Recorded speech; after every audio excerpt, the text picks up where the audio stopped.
हरे नमः। धर्माचा जणू मूर्तिमान पुतळा भासे जना भूवरी, दीक्षा देऊनी जो जगतिया बद्धास हो उद्धरी। वाणीने वदता भागवती कथा व्यासा प्रति भासला, तो हा गुरु श्री जनार्दन असा।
तर नारद म्हणतात, अरे राजा, पुरुषम पुरंजनम विद्यात,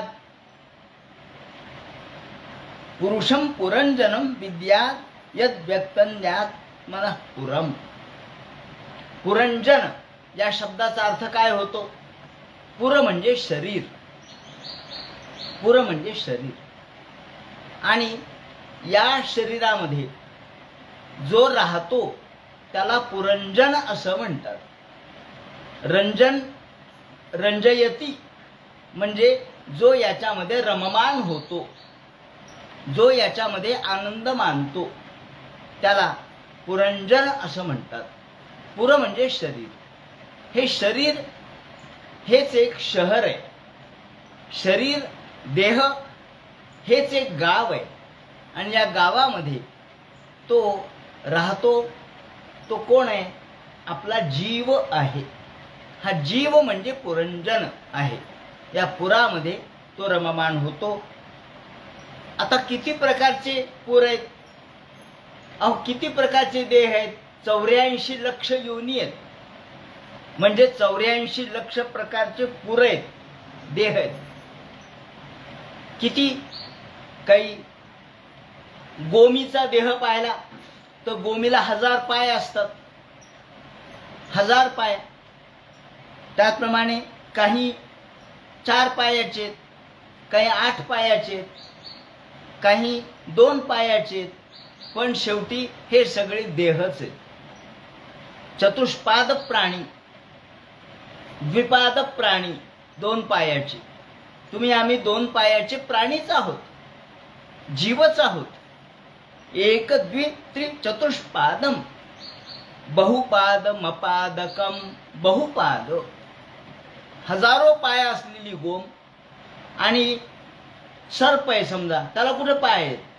अपादकम, ज्याला पाय नाही, सर्प। पण तो जीव आहे, तो आपल्या छातीवर चालतो, त्याला पाय नाही आहेत। मासा, त्याला कुठे पाय आहेत? नाही, अपादकम। पण हे सगळे जीवच आहेत। आणि या सगळ्या जीव योनी, ज्याच्यामध्ये काहींना हजारो पाय आहेत, काहींना 4 पाय आहेत, काहींना 2 पाय आहेत, तर काहींना पायच नाही आहेत, पण प्रत्येकामध्ये जो जीव आहे तोच पुरंजन आहे। आता मानव जन्मामध्ये आपण आल्यानंतर आपण जर अज्ञानीच राहिलो तर मग आपल्याला मुक्ती प्राप्त होणार नाही। चतुष्पाद असणारे प्राणी जसे तसेच आपण द्विपाद प्राणी। म्हणून ते म्हणतात, जो पुरुष याचं ज्ञान करून घेतो तो मुक्त होतो. आणि नाही तर बाकीचे सगळे संसारामध्येच फिरत राहतात. यन्न विज्ञायते पुंभिर नामभिर्वा क्रियागुणैः, ज्यामध्ये हा जीव सुख दुःख अशा प्रकारचं भोगत असतो. 9 द्वाराच्या द्वारे 9 प्रकारच्या गोष्टी आहेत. मग तो 2 डोळे आहेत, 2 कान आहेत, 2 नाकपुडे आहेत, 1 मुख आहे आणि विसर्ग करणारे 2 अवयव आहेत. या सगळ्यांपासून माणूस सुखाचा शोध घेतो. या सगळ्यामध्ये तो सुख शोधत राहतो. आणि नवद्वारम द्विहस्तांग्री तत्रा म्हणूत साध्विती बुद्धिंतु प्रमदां विद्यान ममाहमिति यत्कृतम. आणि त्यामध्ये तो राहतो. मग ही मुलगी कोण आहे म्हणले? जिच्या बरोबर यांनी लग्न केलं या जीवाने, या पुरंजनाने जिच्या बरोबर लग्न केलं, जिच्याशिवाय त्याला मिनिटभर सहन वेळ जात नव्हता, ही मुलगी कोण, स्त्री कोण? ते म्हणतात अहो ही बुद्धी आहे. माणसाची बुद्धी माणसाच्या सोबतच असते. जागृत अवस्थेमध्ये बुद्धीशिवाय काम होत नाही. जेव्हा मन आज्ञा देतं बुद्धी चल उठ, आपण उठतो. चला आता बसतो. चालू चालतो. गप्प बसू गप्प बसतो. चहा पिऊ चहा पितो. बुद्धी जेव्हा सांगते तेव्हा काम होतं. याला म्हणतात बुद्धीची प्रेरणा. ही बुद्धी प्रेरणा देते आणि देह काम करतो. म्हणजे आत्म्याला जीवाला स्वतःचं मत नाहीये. बुद्धी जशी सांगते, बुद्धी कर्मानुसारिणी. आणि बुद्धी सुद्धा कशामुळे? तर कर्माप्रमाणे बनते. जसं तुमचं कर्म तशी तुमची बुद्धी. याप्रमाणे ते म्हणतात. मग हे 5 जण कोण आहे तो म्हणले? तिचं रक्षण करणारे या स्त्रीचं. ते म्हणतात अहो पंचप्राण आहेत. ते प्राणवायू आहेत.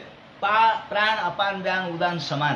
हे प्राणवायू हे म्हणजे पंचप्राण रूपी नाग आहे. आणि 11 तिचं रक्षण करणारे कोण आहेत? 10 जण. ते म्हणतात ते 10 जण हे इंद्रिय, हे दशेंद्रिय, 10 इंद्रिय, पंच ज्ञानेंद्रिय आणि पंच कर्मेंद्रिय. हे 10 इंद्रियाच्या द्वारे जीवाचं रक्षण होत असतं. आणि याप्रमाणे त्याच्यामध्ये त्याचा प्रमुख म्हणजे मन आहे. पंचाला पंचविषयांमध्ये नमखमम पुरम अक्षिणी नासी यैकर्णो मुखम शिष्णगुदाविती. ज्याप्रमाणे आता या 9 द्वारांचं वर्णन केलेलं आहे. 2 द्वार कान, 2 द्वार म्हणजे नेत्र, 2 द्वार दक्षिणेला एक आहे, उत्तरेला एक आहे, म्हणजे 2 कान आहेत. एक दक्षिण बाजूला, एक उत्तर बाजूला. त्याचप्रमाणे पश्चिम द्वार जे आहे ते गुद आहे, जे खाली आहे. त्याचप्रमाणे नेत्र हे जे स्थान आहे ते या ठिकाणी त्यांनी सांगितलं. त्यानंतर विभ्राजित नावाचा देश आहे. जिथे हा गेला तिथे द्युमान नावाचा त्याचा मित्र आहे. 2 नासिकांचे छिद्र आहेत. त्या नासिकांच्या छिद्राला नलिनी आणि नालिनी असं नाव आहे. गंध विषय त्यातून तो घेतो आणि सौरभ नावाच्या देशाला जातो. सौरभ म्हणजे सुगंध. सौरभ देशाला म्हणजे देश कोणता आला हो? देश नाही, हा इंद्रिय सुख आहे. हे इंद्रिय सुखाचं वर्णन आहे. त्याप्रमाणे विपण म्हणजे हे जे वागिंद्रिय जे आहे ते रस प्राप्त करून देणार आहे. आणि त्याचं नामका नावाचा त्याचा मित्र आहे. रसविद हा त्याचा मित्र आहे. वाणीचा व्यापार हा आपण म्हणजे दुकान. वाणीच्या द्वारे तो बोलतो. बोललं की व्यवहार होतो. आपण बोललो की व्यवहार सुरू होतो. याप्रमाणे हा वाणी म्हणजे त्याचा व्यवहार आहे. ते त्याची दुकानदारी आहे. त्यानंतर पुढे ते म्हणतात पितृयान आणि देवयान या मार्गाने तो जातो. आणि नंतर उपस्थ नावाचं जे इंद्रिय आहे त्यातून दुर्मद नावाचा त्याचा मित्र आहे. तिथं तो ग्राम्य सुखाचा उपभोग घेतो. याप्रमाणे आणि 2 जे आंधळे पुरुष सांगितलेत ते 2 आंधळे पुरुष कोण आहेत? हात आणि पाय. हाताला कळत नाही, डोळे नसतात, आणि पायाला डोळे नसतात, ते आंधळे आहेत शेवटी. याप्रमाणे ते मात्र सगळं काम करतात. हस्तपादौ पुमांस्ताभ्याम युक्तो याती करोति च. ते आंधळे आहेत पण काम करतात, सांगितलेलं काम करतात. आणि देह हा रथ आहे, इंद्रिय हा शरीर म्हणजे रथ आहे. त्याचे इंद्रिय जे आहेत ते घोडे याला लावलेले आहेत. आणि रश्मी म्हणजे बुद्धी आहे. आणि तो त्या ठिकाणी त्याच्या रथावर बसतो आणि सगळीकडे वेगवेगळ्या ठिकाणी फिरत राहतो. एकादशेंद्रियच्या मोह. त्यानंतर मग म्हणले हो तो बुद्धीला आपल्या पत्नीला टाकून गेला, तेव्हा ही पत्नी जी बुद्धी आहे ती कोणत्या वेळेला टाकून गेला? ते म्हणे अहो तो जेव्हा झोपला तेव्हा बुद्धी त्याच्या बरोबर नसते. कारण जेव्हा निद्रावश तो होतो, रात्री जेव्हा तो झोपतो त्याला स्वप्न पडतात आणि त्यानंतर सुषुप्ती अवस्था येते, गाढ निद्रा लागली, तेव्हा त्यावेळेला बुद्धी नसते जागी. मग बुद्धी जागी असती तर त्याला कळलं असतं, त्याच्या अंगावरून साप गेलेला त्याला कळलं असतं. निद्रितासी ते म्हणतात ना की सर्प तैसी उर्वशी. निद्र जो झोपलाय त्याच्याजवळ साप आला काय आणि उर्वशी आली काय, त्याला सारखंच आहे. कशामुळं? अहो कळतच नाही, झोप असती आणि झोपेमध्ये बुद्धी नसते. मग अशा वेळेला बुद्धीला सोडून तो जातो, म्हणजे तो मृगया करायला जातो. स्वप्न पडतात त्याला, हे मृगया आहे. ज्याप्रमाणे तो फिरतो, बुद्धी त्यावेळेला सोबत नसते. आत्म्याशी तो सन्मुख झालेला असतो. ही जेव्हा त्याला सुषुप्ती अवस्था प्राप्त होते तेव्हा तो आत्म्याशी सन्मुख असतो असं म्हणतात. आत्म्याला पाहतो तो, पण या वेळेला अज्ञान अवस्था असते. म्हणून सुषुप्ती म्हणजे काही समाधी नव्हे. समाधीमध्ये सुषुप्तीचाच आनंद असतो, पण समाधीमध्ये ज्ञान असतं आणि झोपेमध्ये अज्ञान असतं. तिथे तमोविकार असतो. म्हणून ते म्हणतात आपण जेव्हा झोपतो तेव्हा आत्म्याशी आपला, म्हणून तर आपल्याला आनंद प्राप्त होतो. आणि झोपेतून उठले की ताजं तवानं आपण होतो. काय पिलो आपण, काय खाल्लं, चैतन्य कुठून आलं एवढं ताजं तवानं, कसं काय झालं? गाढ झोप झाली, काहीच कळलं नाही. म्हणले कोण आलं कोण गेलं, किती कोणी दार वाजवले, काही कळलं नाही. या वेळेला मग तो म्हणतो गाढ झोप लागली होती. हे कोण म्हणतं? आपण म्हणतो, म्हणजे जीव म्हणतो. गाढ झोप लाग, कोणाला कळालं? हे इंद्रिय झोपले होते, मन जागेवर नव्हतं, बुद्धी जागेवर नव्हती. मग कोणाला कळालं? बुद्धी नव्हती, मन नव्हतं, मग हे आत्म्याला कळालं. म्हणून आत्मा त्यावेळेला जागृत असतो. सो जागृती संयम, तो त्यावेळेला जो जागा असतो, म्हणून त्याला म्हणतात तस्मात जागर्ती, तुम्ही जागर आहात. या ठिकाणी आत्मा जागृत असतो, देह झोपलेला असतो, डोळे झाकलेले असतात, आपला श्वासोश्वास फक्त चाललेला असतो, आपल्याला काही कळत नाही. सुषुप्ती अवस्था असते. ही सुषुप्ती अवस्था म्हणजेच आपल्याला त्यातून भगवंताकडून आपण पुन्हा चैतन्य प्राप्त करून घेतो आणि पुन्हा ताजतवान आपण हाताने बहुसाल काम करतो. विश्रांतीही घ्यावया, घेतो झोप, फिरून उठतो, ही ईश्वराची दया. असं म्हटलंय ना की आपण दैनंदिन काम करतो, डोळ्याने बघतो, ध्वनी परिसतो, कानी पदी चालतो. डोळ्याने पाहतो, कानाने ऐकतो, पायाने चालतो आणि सगळ्या प्रकारचे व्यवहार करतो. त्याचप्रमाणे हातानं काम करतो. आणि हे सगळं करताना शेवटी घेतो झोप सुखे आणि फिरून उठतो. झोपेतच जात नाही, ही देवाची दया आहे म्हणे. नाही तर झोपेतच गेला, काही कळलं नाही, त्याला प्राण गेलेलाही कळत नाही. असो, याप्रमाणे सांगायचं तात्पर्य असं. ते म्हणतात मग हे चंडवेग कोण आहे? हा चंडवेग किंवा आलेला गंधर्व कोण आहेत? ते म्हणतात हे गंधर्व 360 आहेत. हे वर्षाचे दिवस आहेत. आपण म्हणतो वाढदिवस साजरा केला. वाढदिवस कशाचा? केक कापतो आपण आजकाल. कशाचा केक कापता? तुमचा इथं आत्म्याचा नाश व्हायला लागलाय, दिवसाचे नाश व्हायला लागले, तुम्ही केक कशाचा कापता? तुमच्या जीवनाचाच केक कापला गेलाय आणि तुम्ही आपले केक कापत राहता. ते म्हणतात संवत्सर चंडवेग. हा संवत्सर हा चंडवेग आहे. संवत्सर म्हणजे वर्ष, 360 वर्ष, 360 दिवस म्हणजे 1 वर्ष. ज्याप्रमाणे आपण 100 वर्ष जगतो असं आपण गृहीत धरू, याप्रमाणे 360 हे दिवस आहेत. आणि या दिवसाप्रमाणे 1 वर्ष मागं पडत जातं. आणि कालो येनोपलक्षितः, ज्याप्रमाणे काळ मोजला जातो. 360 हे सूर्य उगवतो आणि मावळतो, याला सुद्धा सौर दिन म्हटले. याला सुद्धा सौर दिन म्हणजे 1 वर्षच म्हटले, सौर वर्ष म्हटले. एक सूर्य उगवतो मावळतो, झाला 1 दिवस. आणि या दृष्टीने आपण गंधर्व तुमच्यावरती हल्ला करतात. 66 शतत्रयम. आणि जरा ही कालकन्या आहे. जरा म्हणजे म्हातारपण. ती काळाची मुलगी आहे. आधी मुलगी येते तुमच्याकडं आणि ती तुम्हाला सांगते की जागं राहा, मृत्यू जवळच आलेला आहे, मी त्यांचीच पोरगी आहे. आपण नाही का आधी मोठा माणूस कोणी यायचा असला म्हणजे आधी नोकर चाकर पाठवतो, अमुक एक येणार आहेत बरं का, थांबा थोड्या वेळात येतील, तयार राहा. तसं मृत्यू येणार आहे म्हटल्यानंतर आधी कालकन्या येते, आधी सांगायला येते निरोप, थांबा बरं का, जागा राहा. पण आपण काही जागा राहत नाही. कालकन्या आली तरी आपण म्हणतो जाऊ द्या. जरा म्हणजे म्हातारपण. म्हातारपण आलं तरी आपण म्हणतो मी काय म्हातारा आहे का? कुणी जर आपल्याला म्हातारा म्हणे मी म्हातारा नाहीये, मग काय म्हातारपण वृद्धत्व हे कळलं पाहिजे. वृद्धत्व येतच असतं, पण आपल्याला त्यातून जागृती आली पाहिजे. पण वार्धक्य आलं तरी जर आपण आपल्याच केवळ या सौंदर्याच्या किंवा आपल्या तारुण्याच्या कैफामध्ये राहिलो तर आपल्या जीवनाचा नाश होतो.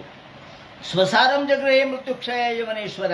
ज्याप्रमाणे मानसिक क्लेश, शारीरिक क्लेश इथे प्राप्त होतात आणि सर्व प्रकारच्या दुःखांनी, आजाराने तो जर्जर होतो. अनेक आजार यायला लागतात आणि ह्या आजाराने मग तो खोकत राहतो, त्याला ताप येतो, त्याचं डोकं दुखतं, त्याचं पोट दुखतं, त्याला नाना प्रकारच्या व्याधी सुरू होतात. मानसिक व्याधी आधी आणि शारीरिक व्याधी. क्लिश्यमान 100 वर्षे. आणि अशाप्रमाणे जर्जर जर्जर जर्जर देह होतो आणि शेवटी सगळा देह आजाराने ग्रस्त होतो. काय एकही अवयव असा नाही की जो दुखत नाही, एकही गोष्ट अशी नाही की जी त्रासदायक नाही. पहिल्यांदा दात पडतात, दात येतानाही त्रास होतो, दात जातानाही त्रास होतो, तरी हा खोटे दात बसवतो. सगळं खोटच चाललेलं आहे. खोटे डोळे, खोटे कान, खोटे दात, खोटं रूप. आपण किती दिवस टिकणार आहे ते खोटं? शेते कामलवाध्याय ममाहमिती कर्मकृत. याप्रमाणे तो आपल्या केवळ प्राणाचाच विचार करतो, आपल्या संसाराचाच विचार करतो. आणि पुरुषस्तु विसर्जते गुणशुप्रकृते स्वदृक् गुणाभिमानी सदा कर्माणि कृते वशः. आणि याप्रमाणे हे राजा, शुक्लम कृष्णम लोहितम वा, शुक्लम कृष्णम लोहितम वा, मायेचे 3 रूप आहेत. हे आपण बघितलं 3ऱ्या स्कंदामध्ये. एक शुक्ल आहे पांढरी, दुसरी कृष्ण आहे काळी, आणि तिसरी लाल म्हणजे सत्व रज तम. पांढरी म्हणजे सत्व, रज म्हणजे लाल, आणि कृष्ण म्हणजे तमोगुणाची. तेव्हा सत्व रज तम या रूपाची माया आहे. माया 3 रूपांची आहे.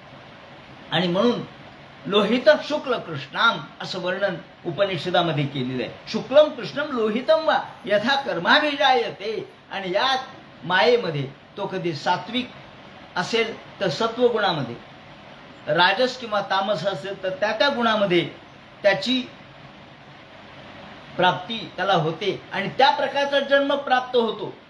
फार चांगला पुण्यवान आहे, सात्विक आहे, मग श्रीमतांगे हे श्रीमंताच्या घरी जन्म होतो, ब्राह्मणाच्या कुळात जन्म होतो, सत्वगुण आहे. पण जन्म होतोच, जन्मातून मुक्ती होत नाही, कर्मातून पुन्हा जन्मच आहे. मग तो जन्म कधी तुम्हाला गाढवाच्या पोटी होईल, नाही तर ब्राह्मणाच्या पोटी होईल, पण जन्म ठरलेलाच आहे. कर्मातून जन्माचीच वृत्ती होते. आपण जर बीज पेरलं तर त्यातून उगवतच, म्हणून कर्माचं बीजच नष्ट केलं पाहिजे, हा मुद्दा आहे. कर्म बीज हे दग्ध झाल्याशिवाय आपल्याला मुक्ती नाही. हे राजा, तू सगळं यज्ञ करतोस, हे कर्मच आहे आणि कर्मातून तुला पुन्हा मुक्ती प्राप्त होणार नाही, जन्मच प्राप्त होईल. शुक्लात रक्षात भूयिष्ठाम लोकांना आपणती कर हेचित. याप्रमाणे देवो मनुष्यस्ते यज्ञ. माणसाला फारच खूप यज्ञ याग केले, 100 यज्ञ झाले, काय होईल? तो इंद्र होईल, म्हणजे देव झाला, म्हणजे पुन्हा जन्माला झाला की नाही? अहो, ब्रह्मदेव जरी झाला तरी तो जन्मालाच आलेला आहे. ब्रह्मदेवाचा काही जन्म नाही झाला का? ब्रह्मदेवाचा जन्मच झाला. म्हणून मुंगीपासून ते ब्रह्मदेवापर्यंत सगळे जन्माने आणि मृत्यूने ग्रासलेले आहेत. ब्रह्मदेव जरी झाला तरी त्याला 2 परार्ध आयुष्य आहे. आयुष्य असेल जास्त, पण शेवटी मृत्यू आहे, शेवटी संपणं आहे. म्हणून या जन्म मृत्यूच्या फेऱ्याच्या पलीकडं आपल्याला कर्माच्या पलीकडे गेल्याशिवाय जाता येत नाही. म्हणून ते म्हणतात देवो मनुष्य तिर्यंग वा. तिर्यंग म्हणजे पशु किंवा पक्षी. पक्षाचा जन्म, माणसाचा जन्म किंवा देवाचा जन्म पुन्हा प्राप्त होतोच. यथा कर्म गुणम भवा. जसा तुमचं कर्म असेल, जसे तुमचे गुण असतील त्यानुसार. याप्रमाणे क्षुत परितो यथा दिन सारमेय ग्रहम ग्रहम. सारमेय शब्द वापरलाय. सारमेयाचे संस्कृतमध्ये खूप अर्थ आहेत. त्यापैकी एक अर्थ चंद्र सूर्य आहे, पण दुसरा अर्थ कुत्रा असाही आहे. तो कुत्र्यासारखा लायलाय करत फिरत राहतो. या जसा कुत्रा, गल्लीमधलं कुत्र हे जसे या घरात त्या घरात डोकावून पाहतं, त्या घरात शिरतं आणि एक रट्टा मारला की बाहेर जातं, तसं आपण त्यांनी वर्णन केलंय. प्रत्येक घरामध्ये जातो. कोणतं घर? हे शरीर म्हणजे घर. जीव हा कुत्रा आहे, तो प्रत्येक शरीरात जातो, म्हणजे प्रत्येक घरात जातो. कधी मानवाच्या घरात गेला, कधी प्राण्याच्या घरात गेला, कधी पक्षाच्या घरात गेला, कधी देवाच्या घरात गेला आणि पुन्हा तिथून हाकलल्यामुळे परत आला. याप्रमाणे कुत्र जसं प्रत्येक घरामध्ये डोकावतं आणि त्याला पाठीमध्ये लाकूड बसले की बाहेर येतो, त्याप्रमाणे हा जीव प्रत्येक शरीरामध्ये, शरीर हे त्याचं घर आहे, त्या शरीरामध्ये जातो आणि मृत्यू आला की बाहेर पडतो. म्हणून त्याने वर्णन केलंय क्षुत परितो यथा दीना. ज्याप्रमाणे भुकेलेलं कुत्र प्रत्येक घराघरामध्ये जातं आणि मार खाऊन येतं, त्याप्रमाणे सारमेयो ग्रहम ग्रहम. चरण विंदती यद्दिष्टम दंडमोदनमेव वा. त्याला फक्त दंड मिळतो, काठी मिळते त्याच्या पाठीमध्ये, दुसरं काही मिळत नाही म्हणे. याप्रमाणे हे राजा, माणसाच्या जीवाची ही अवस्था होती. जीवाची स्थिती अशी होते, जीवस्तेने व्यवच्छेदस्यात् प्रतिक्रिया. म्हणून माणसाने जीवदशेतून मुक्त झालं पाहिजे. आणि जीवदशेतून मुक्त व्हायचं असेल तर आपल्याला पुनर्जन्म नको असेल तर कर्माच्या पलीकडे ज्ञानाचा विचार तू कर. द्वयम हे विद्योपसृतम स्वप्ने स्वप्नेवानघ. ज्याप्रमाणे कर्मणाम कर्म केवलम. कर्माने पुन्हा कर्मच प्राप्त होतं. कर्म केलं, बीज पेरलं तर पुन्हा ते उगवेल आणि पुन्हा त्यातून बीजच तयार होईल. बीजातून बीजच जन्माला येईल. बीजातून निर्बीजत्व जन्माला येणार नाही. म्हणून बीज हे आम्हाला पुन्हा एकदा जन्माला कारणीभूत ठरतं. अर्थे हे विद्यमान येते. म्हणून हे राजा मनसा लिंग रूपेण. या ठिकाणी नारदानी पूर्वजन्म आणि पुनर्जन्म या संबंधीचं विवरण एका श्लोकात केलेलं आहे. ते फार महत्वाचं आहे. आपल्याला वाटतं पुनर्जन्म आहे का नाही हो? कोणी म्हणतं नाही हो, कशाला पुनर्जन्म कशाला असेल? भस्मीभूतस्य देहस्य पुनरागमनं कुतः. एकदा हा देह जळून भस्मसात झाला की त्याचं काय पुनरागमन होत असतं काय? गेला की गेला देह. नारदाने सांगितलंय असं होत नाही. बाह्य देह नष्ट होईल, पण पुढच्या जन्मासाठी मनसा लिंगरूपेण. माणसाचा पुनर्जन्म हा त्याच्या मनावर अवलंबून आहे. आणि मन जळत नाही. मन काय जळणारी वस्तू आहे का? मन हे आपल्या स्वरूपामध्ये, सूक्ष्म स्वरूपामध्ये असतं. आणि जसं फूल जळालं, पण फुलाचा वास कुठं जळाला? सुगंध नाही, सुगंध जळू शकत नाही, मग तो पसरतो. तसं मन हे कसं आहे तर गंधरूपाप्रमाणे. आणि ते म्हणतात की माणसाचं मन हे केवळ या पुनर्जन्म मनाने होतो, मनसा लिंगरूपेण स्वप्ने विचरतो यथा. आणि म्हणून आत्मज्ञान माणसाला प्राप्त झालं पाहिजे. आणि माणसाने आत्मज्ञान प्राप्त करण्यासाठी, ही अनर्थ परंपरा नष्ट करण्यासाठी आपल्याला मोठमोठे ऋषी आहेत, वसिष्ठ आहेत, विश्वामित्र आहेत, मरीची आहेत, हे सगळे नैष्ठिक ब्रह्मचारी असणारे जे सनकादिक आहेत, ते खऱ्या अर्थानं कथामृताचं सेवन करतात. हे राजा, तू भगवंताच्या कथामृताचं सेवन कर, म्हणजे तू मुक्त होशील. स्तब्धो बृहद्भान कर्म नावेशी यत् परम. कर्मकांड यज्ञाने माणसाला कधीच मुक्ती प्राप्त होणार नाही. आणि म्हणून कर्म करणं म्हणजे पुन्हा एकदा कर्मामध्येच अडकणं. जसं आपल्याला अर्जुनाने कृष्णाला, जेव्हा कृष्णाने 3ऱ्या अध्यायामध्ये गीतेच्या कर्म सांगितलं, कर्मावर महत्त्व द्यायचं विवरण केलं, तेव्हा अर्जुन म्हणतो, अरे कृष्णा, पुन्हा तू मला कर्मातच कशामुळे घालतोस? पुन्हा युद्धच करायला कशाला लावतो? कर्मच आहे हे युद्ध करणं म्हणजे. आणि एखाद्या आंधळ्या माणसाला जसं आपण एखादी चांगली वाट न दाखवता जर खड्ड्याची वाट दाखवली तर आंधळा त्याच्यामध्ये पडणार. तसा अज्ञानी माणूस कर्माच्या खड्ड्यात पडल्याशिवाय राहत नाही. म्हणून त्याला ज्ञानाची दृष्टी पाहिजे. ते म्हणतात हे गुह्य ज्ञान त्याला प्राप्त झालं पाहिजे. आणि केवळ त्यासाठी आपण माणसाची कुत्रओढ थांबण्यासाठी आपल्याला मन एव मनुष्यस्य पूर्वरूपाने शंसती असा शब्द वापरला. मन जे माणसाचं आहे ते पूर्वरूपाने शंसती, म्हणजे माणसाचे पूर्वसंस्कार हे मनावर आहेत, शरीरावर कुठे? मनावर आहे. आणि हे मन हजारो जन्मापासूनचं तेच आहे, बदललेलं नाही. आणि म्हणून आपल्या वृत्ती गेल्या जन्मातल्या ज्या असतात त्या या जन्मात उत्पन्न होतात. म्हणून कधी कधी आपण म्हणतो गेल्या जन्मामध्ये मी कोण होतो, मला असं का वाटतंय, माझी अशी वृत्ती का होते? मग ते सांगतात, भृगुसंहिता सांगते, मागच्या जन्मात तुम्ही अमुक होते, तुम्ही वैश्य होते, तुम्ही अमुक होते, तुम्ही व्यापारी होते, तुम्ही राजे होते, तुम्ही अमुक एक केलं आणि याचा तुम्हाला अपराध झाला, मग तुम्हाला अमुक अमुक केलं पाहिजे. मग सांगतो आपण. म्हणजे हे मन तेव्हापासूनच आहे. आणि हे मन हजारो वर्षापासून माणसाच्या संस्काराला कारणीभूत आहे. मन एव मनुष्यस्य पूर्वरूपाने शंसती. स्पष्ट शब्दामध्ये नारदांनी हे सांगितलंय की माणसाचं मन हे हजारो वर्षापासून तेच आहे, हजारो जन्मामध्ये तेच आहे. आणि त्यासाठी मरणातून मुक्ती, आपल्याला जर जन्मजन्मांतराची मुक्ती प्राप्त करायची असेल तर आपल्याला या ज्ञानाशिवाय पर्याय नाही. हे मन कशा पद्धतीने राहतं, कसं असतं मन, मनाची वृत्ती कशी असते आपल्याला माहिती आहे की संत बहिणाबाई ज्या होत्या त्या कीर्तनाला जायच्या. आणि कीर्तनाला जाताना त्यांच्यासोबत एक वासरू होतं. ते वासरूही कीर्तनाला यायचं, वासरू देखील येत होते. त्यांना त्यावेळेला एक ब्राह्मण होते, एक संत होते, त्यांनी त्यांना गाय वासरू दिलेली होते. तेव्हा हे वासरू बहिणाबाईंच्या सोबत यायचं. याप्रमाणे जिथं जाईल तिथं यायचं, कीर्तनाला, भजनाला, प्रवचनाला. लोक म्हणायचे वासरू, म्हणते येतं, त्याला काय करावं? तर हे वासरू म्हणजे पूर्वजन्मीचंच कोणीतरी भक्त होता आणि त्यामुळं ते त्याच्यासोबत यायचं. ज्या ज्या ठिकाणी वासरू काही गडबड करत नव्हतं, ओरडत नव्हतं, आरडत नव्हतं, काही नाही, शांत बसायचं, ऐकायचं, ते कथा सुद्धा ऐकायचं. असे आहेत ना अनेक. काही पूर्वजन्मीचे काही जे ऋण असतात, पूर्वजन्मीचे जे कर्म असतात ते आपल्याला या जन्मामध्ये प्राप्त होतात आणि त्यानुसार आपली प्रवृत्ती होते.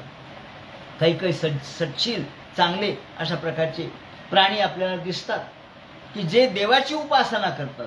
काही काही बघतो ना आपण, काही वानर आहेत, महादेव, मारुती यांची उपासना करणारे, आणि त्यांच्या रूप त्यांना त्यांच्या दैवाप्रमाणे प्राप्त झाले, देह प्राप्त झाले, पण मन त्यांचं सज्जनाचं होतं. त्यामुळं त्या सज्जनाच्या मनाप्रमाणे ते राहिले. हे वासरू नंतर मग नष्ट झालं किंवा मृत झालं असो. याप्रमाणे लिंगदेह माणसाचा आहे आणि हा लिंगदेह यावत बुद्धी मोक्षार्थ गुणविभो ह्यनादिमान. लिंगदेह म्हणजे संघात आहे. हे जे 16 किंवा 17 पदार्थ आहेत त्यांचे एकत्रीकरण म्हणजे लिंगदेह.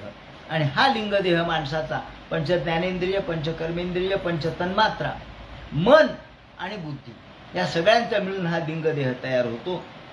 या लिंगदेहाच्या त्याची मुक्ती, त्याचं निर्बीजीकरण म्हणजेच खऱ्या अर्थाने आपल्याला मुक्ती मिळणं. लिंगन न दृश्यते युन पुमा चंद्रमसो यथा. ते म्हणतात मग लिंगदेह कसा नष्ट होतो? ते म्हणतात अमावस्याला चंद्र असतो का नाही? अमावस्याला चंद्र असतो, पण दिसतो का?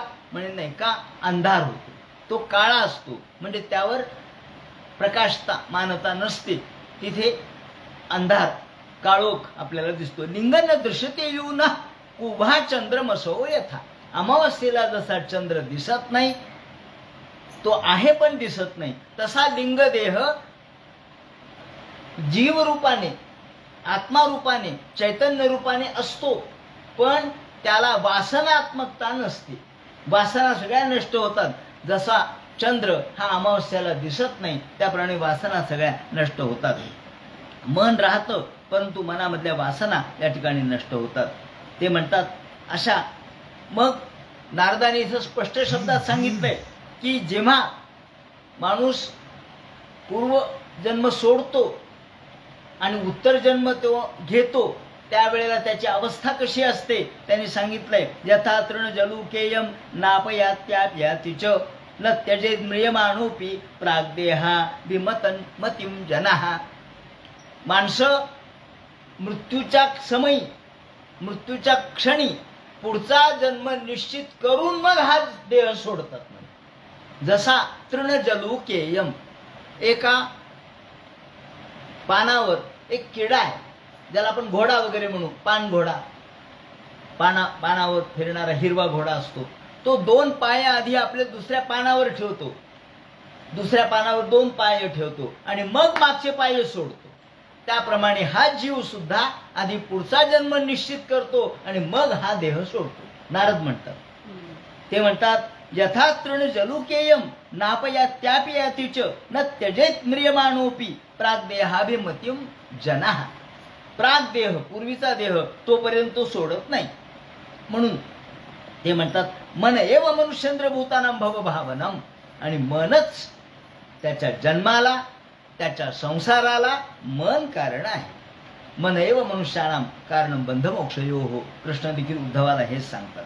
याप्रमाणे ते म्हणतात अशा पद्धतीने हे राजा, स्त्री आणि पुरुष यांचं आकर्षण आयुष्यभर राहतं, परंतु त्याला मर्यादित केलं पाहिजे. विवेक आणि वैराग्याने आपण आपलं मन ठेवलं पाहिजे. आणि आदिश्य पुत्रानगमत तपसे कपिलाश्रमम. आणि ते म्हणतात की हे राजा, याप्रमाणे उपदेश केला. उपदेश केल्यानंतर ते म्हणतात हंस, ज्याप्रमाणे एका हंसाने दुसऱ्या हंसाला उपदेश करावा. मन्यसे नोभयम यद्वै हंसो पश्यावयोर गतिम. हंसाची गती सांगितली. एवं स मानुसो हंसो हंसेन प्रतिबोधितः. एका हंसाने दुसऱ्या हंसाला सांगितलं. कोणता हंस आहे हा? जीव हा हंसच आहे आणि शिव हाही हंसच आहे. सोहम, तो मी आहे. सोहम हंसः, तो मी आहे. या ठिकाणी राजाने पुरंजनाचं चरित्र सांगितलं. पुरंजनाला जेव्हा अभिज्ञाताने ज्ञान सांगितलं तेव्हा अभिज्ञात हा हंस आहे. तो भगवान कोण आहे? हंस आहे. आणि जीव, जीव काय वेगळा आहे का? तोही चैतन्य रूपच आहे. पण जीव हा अज्ञानवश झाला म्हणून आपल्या जीवत्वामध्ये अडकला. आणि शिव हा नित्य मुक्त शुद्ध बुद्ध ज्ञानी आहे, त्यामुळे तो याच्यात अडकत नाही. मग एका हंसाने दुसऱ्या हंसाला सांगितलं. हंसेन प्रतिबोधिता. आता या ठिकाणी गंमत अशी एक गोष्ट सांगतो. एक कथा आहे. एका राजाच्या घरी 2 हंस होते. एक हंस होता आणि एक हंसी होती, हंसाची पत्नी. हे दोघं जण पिंजऱ्यामध्ये राजाने ठेवलेले होते. त्यांना दररोज मोत्याचा चारा लागायचा. दररोज मोती खायचे, हंस मोती खायचे. करता करता करता राजाचा खजिना संपला आणि मोती संपत आले. एक वेळ अशी आली की मोती संपले. आता प्रधानाला प्रश्न पडला, मोती तर संपले, मग राजाला आता कसं म्हणावं मोती संपले. तो काहीच बोलला नाही. आणि त्यांनी त्या हंसाला, मग आता मोती संपले तर दुसरं काहीतरी टाकू, फळं टाकू, आंबा देऊ, त्याचप्रमाणे डाळिंब देऊ, सफरचंद देऊ, काही ना काहीतरी देऊ. टाकलं. हंस खायला तयार नाही. हा हंस खाईनं आणि हंसाची पत्नी खाईन. 1 2 3 4 8 दिवस झाले. एकदा राजाची फेरी चक्कर त्या पिंजऱ्याच्या जवळ आली. राजा म्हणाला, का हो हंस बारीक का झाले, अशक्त का झाले, फिरेनात पहिल्यासारखे, ताकदवान वाटेनात. प्रधानाला बोलवलं, का हो प्रधाना, काय म्हणले, हंसाची अवस्था का अशी झाली, ते मलूल का दिसायले. ते म्हणले, महाराज काय झालं, मोती संपलेत. मग मला का नाही सांगितलं म्हणे. मला वाटलं म्हणे आता तुम्हाला सांगावं तर तुम्ही रागावता, लवकर कशी काय संपले म्हणून. मग मी फळं टाकले म्हणे. 8 दिवस झाले पण हे काही फळाला चोंच लावी ना. आणि खूप पंचपक्वान्नाचं जेवण ठेवलं, चांदीच्या ताटात ठेवलं, पण तरी तोंड लावी ना. एके दिवशी खूप भूक लागली म्हणून ती हंसी त्या फळाला तोंड लावण्यासाठी आली.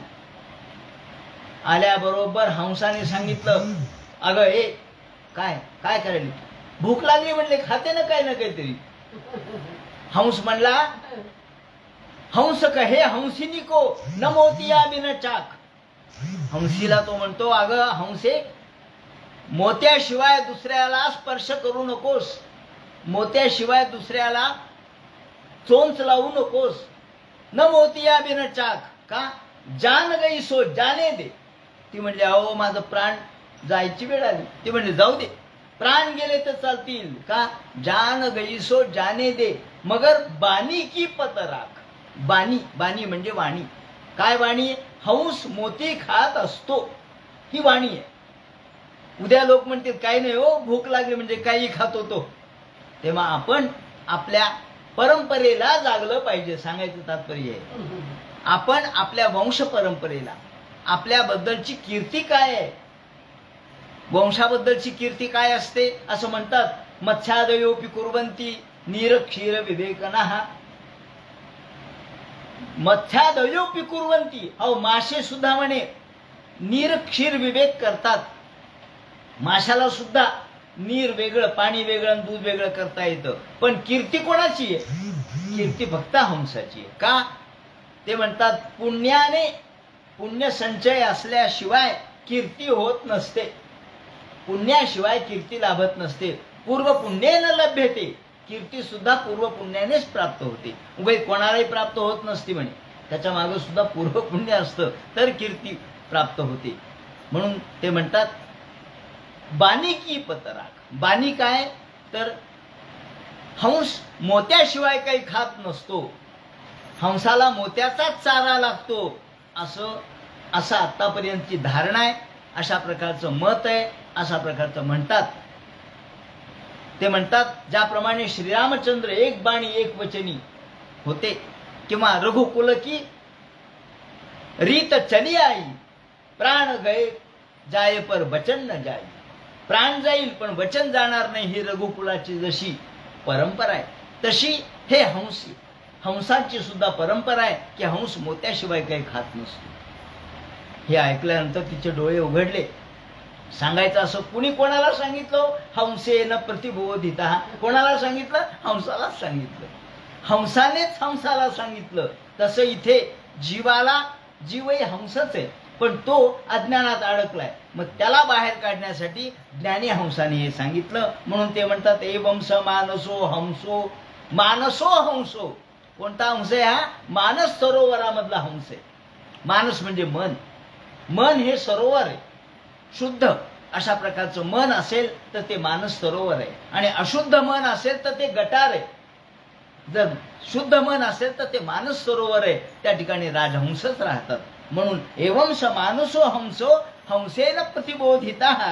याप्रमाणे जसा इकडे पुरंजनाला प्राचीन बरींनी ज्ञान सांगितलं, तसं तिकडे या पुरंजनाचं रूप असलेला जो पुरंजन आहे त्याला अविज्ञाताने ज्ञान सांगितलं, अविज्ञाताने ज्ञान पुरंजनाला सांगितलं आणि प्राचीन बरीला ज्ञान नारदाने सांगितलं. आणि नंतर प्राचीन बरीही कुठे गेला ते म्हणतात, हे प्राचीन बरीही नंतर कपिलाश्रमम, कपिलाच्या आश्रमामध्ये गेला. बंगालचा उपसागर ज्या ठिकाणी गंगा नदीचा, गंगा आणि बंगालचा उपसागर यांचा संगम, म्हणजे गंगा ज्या बंगालच्या उपसागराला मिळते तिथे तो गेला, हा प्राचीन बरी.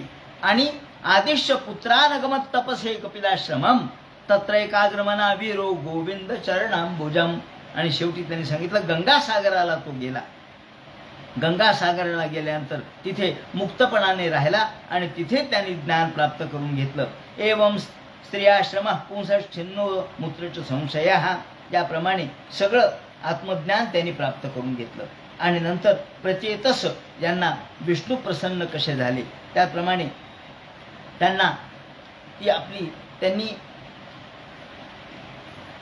त्या पत्नी जी वार्क्षी आहे तिच्याबरोबर त्यांनी विवाह कसा केला याचं वर्णन त्यांनी केलेलं आहे. आणि हे वर्णन पुढे आपल्याला षष्ठ स्कंदामध्ये सुद्धा येणार आहे, म्हणून आपण षष्ठ स्कंदामध्ये त्याचा विचार करू.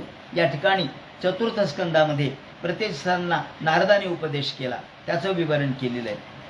आणि नंतर नारदाने या प्रचेतसांना उपदेश केल्यानंतर शेवटी महादेवानी त्यांना स्तुती करण्यासाठी जो मंत्र दिला होता त्याचंही विवरण केलेलं आहे. याप्रमाणे हा चतुर्थ स्कंदामधला हा भाग आपण उद्याच्या राहिलेल्या भागामध्ये घेऊ आणि मग चतुर्थ स्कंद या ठिकाणी समाप्त होईल आणि पंचम स्कंदाला प्रारंभ होईल. हरे नमः. पुंडलिक वरदे हर विठ्ठल. सीताकांत स्मरण. जय.